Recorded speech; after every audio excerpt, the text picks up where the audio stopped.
s'il n'y a pas une réponse qui est à la hauteur de la situation humanitaire qui est apportée dans les prochaines heures et les prochains jours, bien évidemment qu'il faudra durcir la position collective et en tout cas appliquer ce qui est aussi les règles que nous nous sommes données à nous-mêmes, c'est-à-dire mettre un terme à des processus qui supposent le respect des droits de l'homme, ce qui n'est pas le cas aujourd'hui, et appliquer des sanctions. Comme d'ailleurs nous l'avons fait à titre individuel à l'égard, je le rappelle, des colons israéliens qui, de manière indistincte, ont tiré sur les populations civiles en Cisjordanie.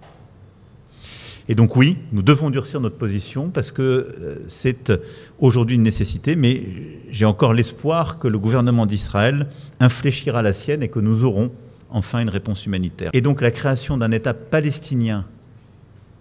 consécutive à la libération des otages, à la démilitarisation du Hamas, à la non-participation du Hamas dans celui-ci, à la réforme de l'autorité palestinienne, mais d'un État palestinien qui reconnaîtra Israël, son droit à vivre en sécurité, et la création d'une architecture de sécurité dans toute la région sont le seul aboutissement souhaitable pour la sécurité de tous, et le seul qui garantira la paix dans la région. Et donc c'est pas simplement un devoir moral, mais une exigence politique et je crois aussi un vrai réalisme.